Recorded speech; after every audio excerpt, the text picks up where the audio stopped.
1 second. All right, here we go.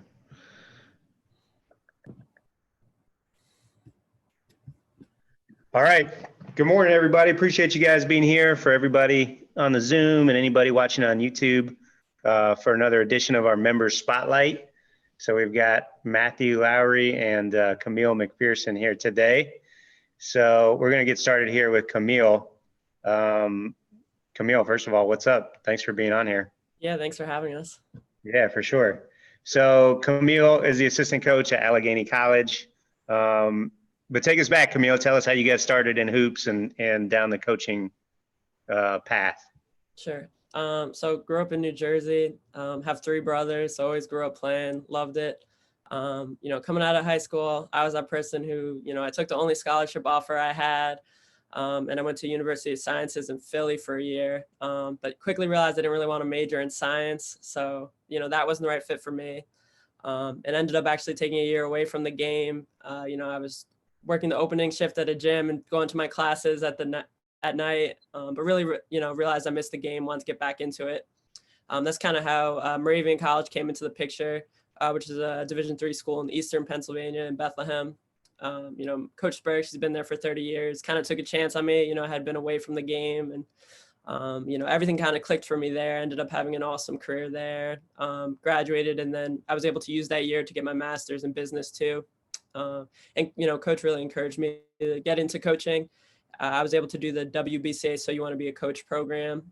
And then, by the time I finished playing, definitely realized want to stay involved in the game. And then luckily, the position at Allegheny, Kate Costanzo gave me the opportunity to, be a full-time coach right out of playing, which was unbelievable. And being the only coach on staff, I was kind of her right-hand man, even though I was still learning everything. So, it's just, been a great learning experience, trying to learn as much as possible.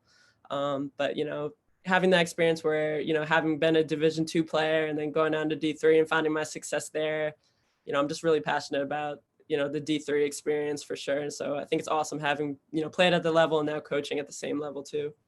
Okay, give us a quick scouting report for your game. Well, I was definitely, stretch 4. I had the green light, so I was definitely letting it fly from deep. But you could probably drive right around me. There wasn't much defense being played for sure. Wow. Self-aware. I like it. Yeah. So you had the green light. So like how many threes were you hoisting a game? Oh man. So it was, the FGAs were fun. That's all I'm going to say. All right. Fair enough. Was the field goal percentage? It was pretty good. It was pretty good. Okay, good. Okay. So at what point in your playing career did you realize that like you think you want to coach? Was it because of that? So you want to be a coach program or before that?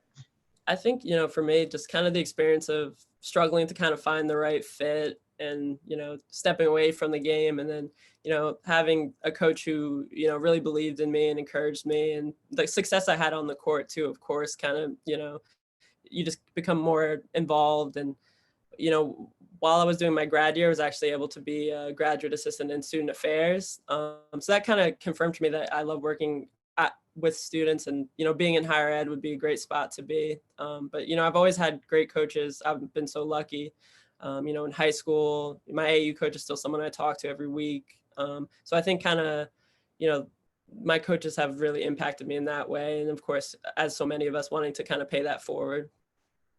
So how did you get linked up with Allegheny? Like what was the connection there? Yeah. So actually my last year playing, Allegheny came to our Christmas tournament. And we played them. I had a pretty good game that day, which, never hurts. And, I think Kate, my boss here, is really involved with the WBCA, and so was my coach. So that kind of helped, kind of connect things. So, yeah, I mean, it was August and I was still searching for that job and it kind of worked out. So, you load everything in your car and you just go 6 hours from home from Jersey to Western PA, a little different, but it's been great. Okay, random question. Do you know Jackie Stewart? She did our yeah. Because she's from Grove City, right around here. Yeah. And she was at DeSales as a GA, and Moravian and DeSales are like rivals. So yeah, for sure. Cool. Yeah, so she was our last member spotlight and obviously played. And I know she did the So You Want to Be a Coach program too. Yeah. Did you guys play against each other or no? No, yeah, because she was at Grove City, is at Moravian, so it's like opposite ends of the state. Okay. Yeah. Okay. Gotcha. Okay. Just curious. Mm-hmm.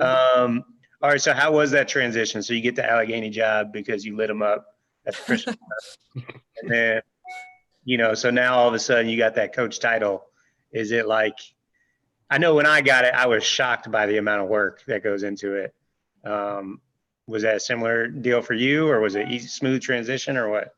I think the crazy thing is like you go from, your senior year of playing at a small school and, you're having a good career and you kind of have your routine and, you feel like you're here. And then of course you're starting right back from the beginning in your career. That would have been any profession, but it's, just because you're a great player doesn't mean you'll be a great coach, but just trying to, I had to learn everything from just learning like front rush to learning about the school and getting to know the players. But yeah, I mean, I gotta tell you, the first year, that first game when you're sitting on the sidelines and you can't be on the court, that was tough for sure. You definitely miss playing a little bit.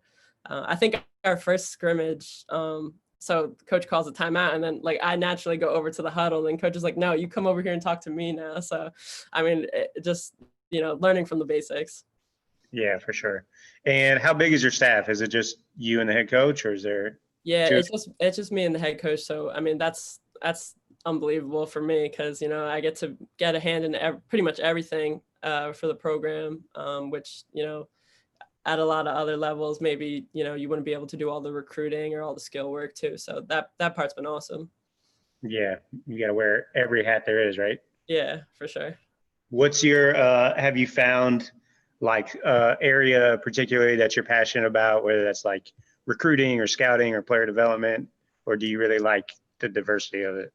Yeah, obviously still like, learning what I'm best at or how I can do things better. But, as a player, I was definitely, a gym rat. I was the one who's on the gun every single day. So, when I first got here, there wasn't a great culture of people kind of getting that extra work in. So I think, being able to have a hand in kind of slowly turning that where, people aren't just showing up right before practice, like, when your phone starts to blow up a little more, people wanting to get extra shots up. That's been a cool thing.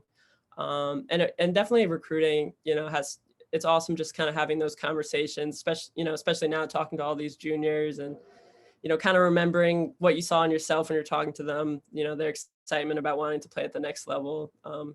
I found that to be a real fun part of it. And, I love going to all the high school games, recruiting too in the winter, being able to go to all those senior night games, that's been a really awesome experience.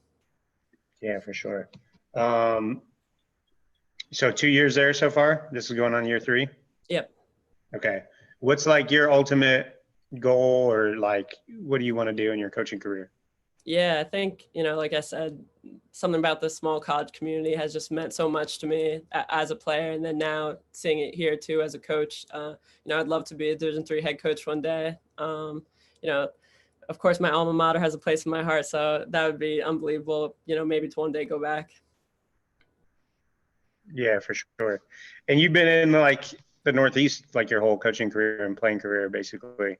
Yeah. You could see yourself coaching somewhere else, or is that home?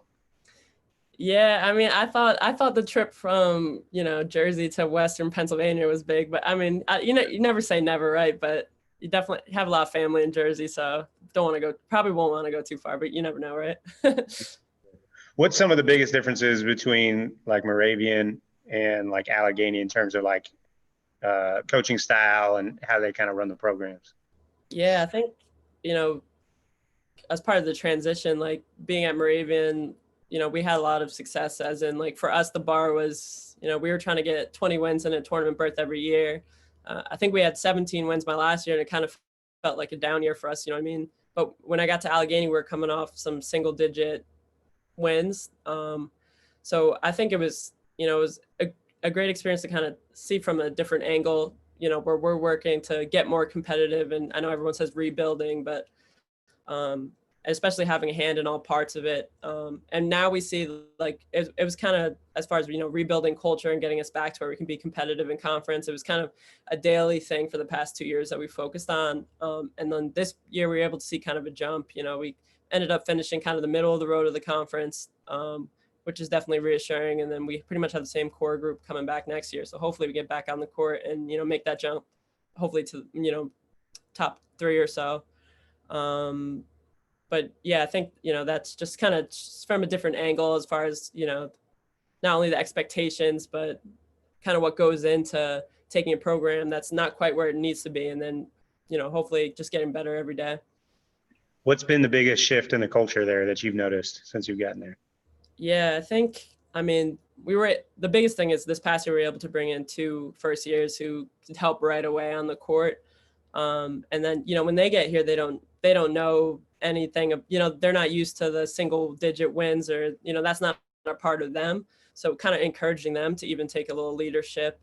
We ended up having the conference rookie of the year, and, hopefully we can kind of continue to build on that. So, kind of starts from the younger, and then hopefully in a couple of years it's kind of continuing. But I think the mindset, obviously, if you've been on a team that doesn't win a ton of conference games every year, when you go and you play that team that kicked your butt last year, it's hard to have that mentality that you can actually beat them. So it was good to see this year, especially for the upperclassmen, that, as we started to compete better with some of those teams that they hadn't in the past, it's kind of, hopefully gives them a little confidence. Yeah, for sure. Okay, tell us a little bit about like away from basketball, especially like coronavirus, for all of us to be like locked in. So like, what have you done with your time, and what are you into like outside of hoops? Yeah, I mean, I'm a huge sports fan, so it's definitely been tough.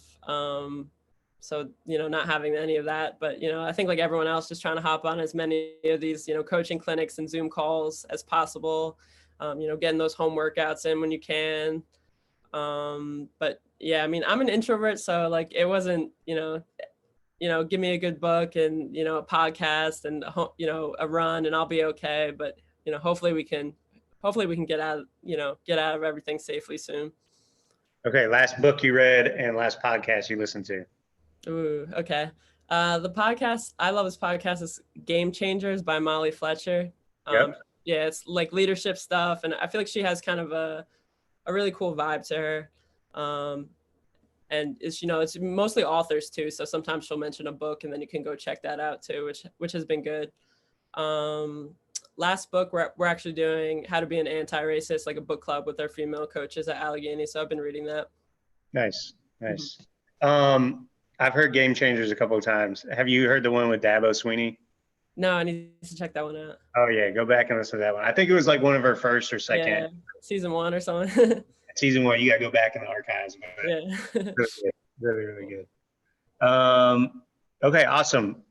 What would you like? What advice or whatever would you give somebody that's like in coaching, or what have you found to be like, useful in your career that you got to remind yourself of, or whatever?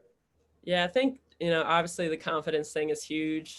Even those moments where you're kind of questioning or doubting yourself, if you can come off confident, the players won't know. I remember doing that first scouting report, or, the first time you have the whiteboard in your hand in a timeout, it's like your heart rate is going, you're sweating. But if you can kind of convey that confidence to your team, that goes a long way. So, definitely just stay confident. And then I'd also say, I know rising coaches, it's a ton of male coaches, but there's some female coaches on there, but, just encouraging female basketball players or coaches who have players who they think who could be a great coach, to kind of encourage them to get involved. Cause we definitely need more female coaches in the game for sure. Yeah. Can you touch on briefly so you want to be a coach program, and like what you took from that, and how impactful it was? Yeah. So it's sponsored by WBCA and women's leaders in college sports, I believe, or We Coach it is. So I think December, nominations come in, so your coach can do it. It's from all divisions, and they even have some NAIA kids in there too. And then you get to go to the convention. So my year was in Columbus, so you get to go to the games for the Final Four, and they do a lot of programming, speakers, professional development. They work on your resume. Some coaches even do interviews at the convention with people from the SO program. And it kind of just creates a network for you as you get into coaching too. And that's been an awesome thing to kind of see, like Jackie and, some other friends who've, worked their way through coaching, finishing up their GA, looking for other jobs. It's great to have that network. But I think, for a lot of people who may have been, I think some people wasn't sure if they wanted to get into coaching, it can kind of give you that extra push. But if you want to get into coaching, it's just like, it's an unbelievable experience. I mean, and for me coming from, small college, Moravian, and then, my roommate played at Florida. So it was just like, oh my gosh, like this is awesome to just meet people from all different places and all different schools. Yeah, that's what it's all about. Having that, like you mentioned, that base, of relationships to help you, get through the profession. For sure. I'm sure invaluable. So cool. Well, Camille, thank you so much for doing this today. We're going to toss it over to Matt and talk to him for a little bit, and then we'll open it up for questions if anybody has any for Camille. So good job, Camille. Well done. Thank you. Matthew, what's up? What's going on? How are you? Doing pretty good. It's still early out here, but I've been doing it for almost 3 months now, 4 months now. So yeah, live from the West Coast. So appreciate you getting up early with us. I appreciate it. Yeah, Matt, talk to us, man. Tell us how you kind of well, first of all, head coach at Vanden High School, right? For the JV team. And you coach grassroots as well, right? What's your AAU team that you coach with? The Travis Lady Jets. It was a program that I started 3 years ago, just to help young ladies learn about the game, to improve their skills. It was, I'm very passionate about wanting to help players get better. And when I started it, I just wanted girls to have a place where they can play, and not have to go far. So that's where we started it, and it ended up growing from there. Yeah, I love it. All right, well, we'll come back to that. Tell us how you kind of got into coaching and, your journey through hoops. Well, I moved out here, just to give the little background into it. I moved out to Fairfield back in 2005. My dad is in the United States Air Force. So we ended up moving up here from Los Angeles, where I'm originally from. Went to Vanden High School actually for all my 4 years. Played 3 years of basketball there, and then I ended up going to Solano Community College for 2 years, where I got my start in sports journalism.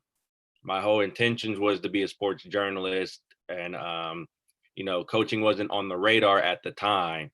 Moved back to Los Angeles, went to school for 4 years, went to Santa Monica.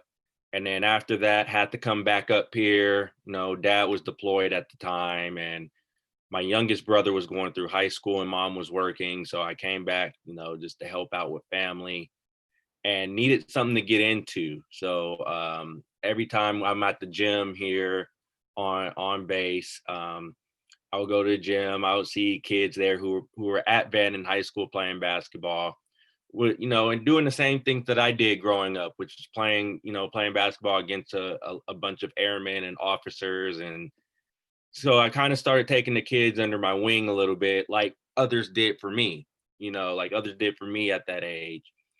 And then one of my mentors, Jesse Garcia, came to me about coaching. He asked me if I wanted to be his assistant coach at Golden West Middle School, which is a middle school next to Vanden. And without hesitation, I said yes. Something to get into, something for me to do. And that was the start of my journey. And then I got into, after a year there, Jesse got replaced as the head coach. And Coach Bailey, Lindsey Bailey, who stepped in as the head coach. He was a PE teacher, stepped in as the head coach.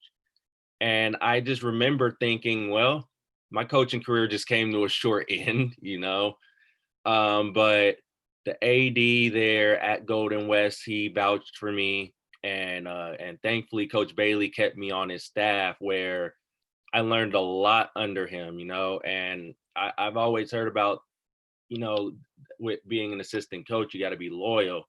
So at first I didn't know, because, Jesse was the guy who brought me in. Coach Garcia was the guy who brought me in. And I was like, well, I don't know. You were the guy who brought me in, and I don't want to, just go, yeah, I'm taking it. And thankfully, with the blessing of Coach Garcia, he was like, you know what, you need to do this. You need to stay on. So thankfully, Coach Bailey kept me on, and I learned a lot under him in the last in those 2 years coaching with them and coaching with those boys. Just the things we were able to do with that team was just amazing, and the freedom that he gave me just for me to be hands on and to learn as much as possible, you know, while at the same time I was also coaching football too. So just learning from those two backgrounds, it was able, I was able to learn a lot from different people. Um, then that's where I started the Travis Lady Jets from there, and that's where I got my start with girls basketball. Uh, just coach out. I was coaching these young ladies at 6th, 7th grade, and just learning, just coaching girls basketball. It taught me how to be patient. Because a lot of these girls, they didn't play competitive basketball like that. So it was up to me to teach them. And it was rough, teaching those girls, it was rough, especially when you're coaching boys and you're winning games and you're winning league championships and, going 12-0 or 13-0 with the boys team as an assistant. You're getting blown out in games with girls who are learning, going up against girls who are twice their height, who have been together for about 4 years or so. Not only that, you got the pressure of trying to get these girls ready for high school, going to a powerhouse in Bandon High School with their girls basketball program. But I want to say the summer of 2018, was in an open gym with Coach Jake and Coach Allison at Bandon High School. You know, they were talking to a couple of my girls about about the program, and then they mentioned having me on in a bigger role in their program. So I had no clue what was going on. So they pulled me outside and asked me what my plans were during basketball season. I told them, other than the middle school, I got nothing going on. I'm free. And they asked if I wanted to come and coach the JV team. Asked if I wanted to come and coach the JV team at Bandon High School. And without hesitation, I said yes. And then it brought me to a similar scenario. It was similar to, I went to Coach Bailey, asked Coach Bailey about it. Coach Bailey told me, and this is how I knew I was gone and I was going to coach high school basketball. He told me when we were on the phone, he was like, Matt, even if you wanted to come back, I wouldn't let you come back because this is an opportunity that you deserve and that you need. So from there, I was like, well, I'm gone. So from there, I coached, I started coaching at Bandon High School where I'm currently at, and it's been a blessing these past 2 years. So, okay, let's talk about what made you start the AAU program on the girls' side? Well, I initially wanted to do boys AAU because I was coaching boys, and a friend of mine, Coach Andre Chilton, we were talking about it, and he threw the idea. It was like, hey, have you ever thought about coaching girls? There's a lot of teams in Solano County and in Fairfield alone with a boys basketball program, with a boys AAU program. There's not enough girls AAU programs around. So why don't you go ahead and start a girls AAU program? And ironically, we were at a vending game talking about it, ironically. And it got me thinking. And the more I thought about it, the more I was like, you know what? I'm gonna go ahead and give this a try. It expands my range in coaching. It won't limit me.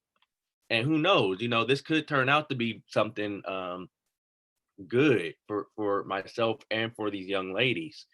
So that's where I got into it. How I started I had my share of frustration starting it. I tried to get together with the youth center here to try to start something, and that wasn't working. So I went, you know what? I'm gonna do this on my own. I'm gonna start it up. We'll just practice here. And how am I gonna get the players? I don't know, but I'm gonna have to get the word out. And so when I put the word out instantly, I had like 3 parents come to me and tell me they were interested. Then I had another young lady say, "Yeah, I'm gonna play for your AAU team." And so from there was like 4 or 5 right off the bat. So I'm thinking I'm gonna have about somewhere in the ballpark of 5 or 6, maybe 7 girls. I ended up the first day of practice, I ended up with 12 girls. Didn't know, but apparently the word spread out like wildfire. And I ended up with 12, 13 girls, which was amazing. Would you recommend, like, for somebody who's like just trying to break into coaching or get started, is that a good experience, like starting your own club team? It is, because you're responsible for coaching up these young ladies, and you're putting yourself in the seat of being a head coach, So you get to try out different things, you get to do different things, and you get that experience. Not only that, it's not a ton of pressure. In my opinion, I don't think it's a ton of pressure because A, you're your own boss, so you have to fire yourself if you're doing bad, but B, you get to try out different ideas, and it's not the pressure to win. It's just trying to help just trying to help people get better, help these young ladies get better. And that was all my intended purposes, was to get better. And thankfully I had parents who were behind me with it, because they saw what I was trying to do, and they saw that for me it was bigger than the wins and losses in AAU, which really don't mean much. It's helping these young ladies get better and progress and prepare them for their next journey of basketball. Awesome. Okay, so what have you found, other than, like, it taught you patience early, but what have you found about the girls' game? And, like, do you see yourself ever going back to the boys' side, or you really enjoy coaching girls basketball at this time? Oh man, just how coachable and how knowledgeable, like, they want to be. They're very coachable. They want to learn a lot. And just, they're I wouldn't say they're passionate about the game, although I ran into a couple of girls who weren't, but they just want to work hard for you. And if anything, they'll run through a wall for you. The group of girls I have at Vanden the last 2 years, I've been, blessed to coach them, and just to see how coachable they are, and just how hardworking, and just to see how much of fighters they are. Um, would I ever go back to the boys' side? In all honesty, I wouldn't rule it out. Although I enjoy coaching on the girls' side a lot. Just coaching on the girls' side has made me want to stay there. And part of it, a good chunk of it, is because of the program I'm with too. But if the opportunity to go to the boys' side was to come up, I would take a hard look at it. I would take a real good look at it. I guess it would have to be, how would I feel about it? If is it the right situation for me? But if an opportunity comes up, I would go ahead and take a hard look at it, and consider going back. What do you ultimately, like, want to do with coaching, and, like, what are your goals? Ultimately, in coaching, I would love to get to the college level. That is my ultimate goal, is to coach college one day.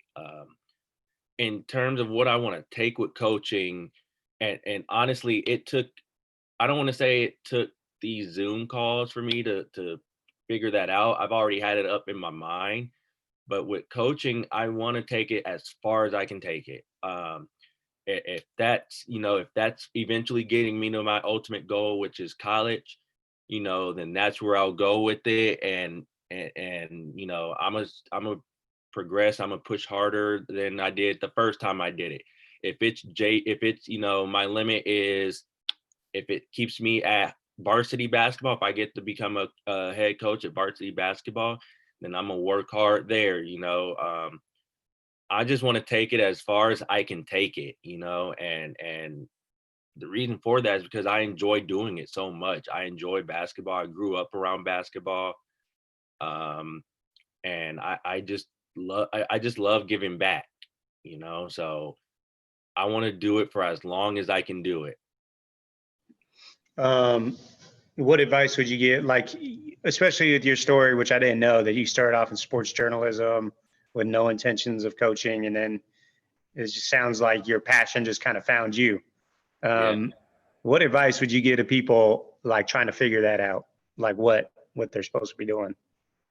Um, Honestly, just give things a try, and follow whatever dreams you have. With sports journalism, when I got into it, it was a goal of mine, it was a goal of mine. It was a dream of mine to do something with sports. I needed to do something with sports, and I had a lot of fun doing sports journalism. Throughout being 21, 22, 23, networking with people, learning from people, having different opportunities. It was fun. And then I got into I got into the politics side of sports journalism, and I started seeing how much of a hassle and how much of a grind it was. And at that time, I had so much going on and everything, and I kept, and I kept doing sports journalism up until early this year, where I was laid off, and but when I was in sports journalism and I started up coaching started coming, and it started becoming more natural for me, and it felt like this was something that I was supposed to do. So I would just say follow your dreams, give it a try, because it could be one of those things where you never know, like, where it can end up taking you. Like, I did not envision being where I am right now, especially in coaching. When I started off with coaching, even 2 years ago when I started in high school, or before this pandemic hit, I didn't think I would be in the position that I am now, and now I'm just looking back at it. It's like, wow, I'm really grateful that I took a chance on coaching, that I continue to take a chance on coaching.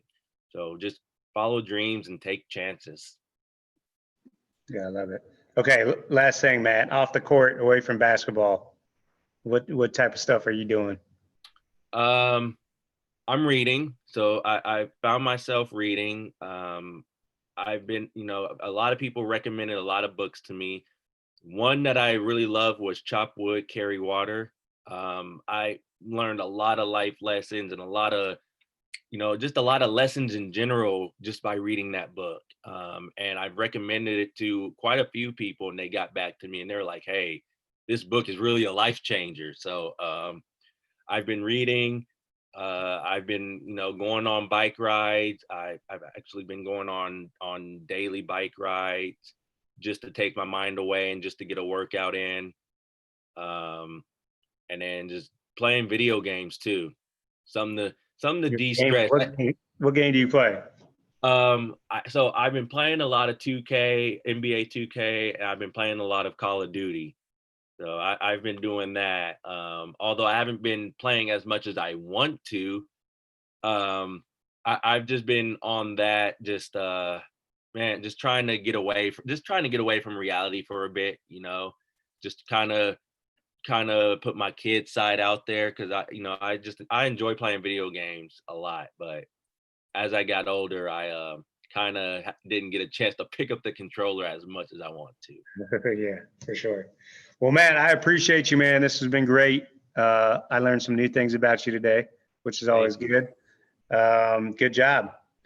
So now, okay, I want to open it up. If anyone has any questions for Matt or Camille, feel free to unmute yourself and ask away. Matt, I'll just say I definitely love your viewpoint of AU, that, the wins and losses aren't like, especially with, younger kids before high school, that it's about more developing them. And then also kind of what you said about, it's a great opportunity to be in kind of a low pressure situation as the head coach. I mean, for me, I've never been a head coach, so that's something I'm definitely interested in because the good thing about, Division III coaches can coach club teams, that chance to be in those close games and make those decisions, that's really, and do it like how many times in a normal summer do you get to, coach a game. So I think that's a really great point for sure. Yeah, it is. And just, the thing about it too is that the crazy thing about it is, coaching my own AAU team actually somewhat also led me to the head coaching job at Vanden. Although I've already had an established relationship with the varsity coaches there, known them since I was a freshman in high school, actually. But coaching those girls, it helped me get to Vanden High School. One, because they were also going into high school at that time too, so it was a familiar face for them. Mm-hmm. But two, just the opportunity of being in those situations, and for coaches to see you and to go, hey, I like what he's doing. Maybe if we had him in our program, that it'll help us out, or it'll help out our program, and he can be a huge asset to our program. And I always tell people, I'm like, you never know who's watching you coach, especially in those tournaments, Mm-hmm. because the right person can look, and the right person can give you an opportunity and can take a chance on you. And then you find yourself somewhere and it's like, okay, wow, I'm here, and then you just go from there. So I always tell people, I'm like, I'm a huge example of networking and somebody just taking a chance on you. Good stuff. Any other questions for Matt or Camille? All right. Well, thanks again, you two, for doing this, and great job. Yeah, we appreciate it, and we'll tune in again Friday morning for another edition of it. Yeah. Thanks, you two. Thanks. Thank you.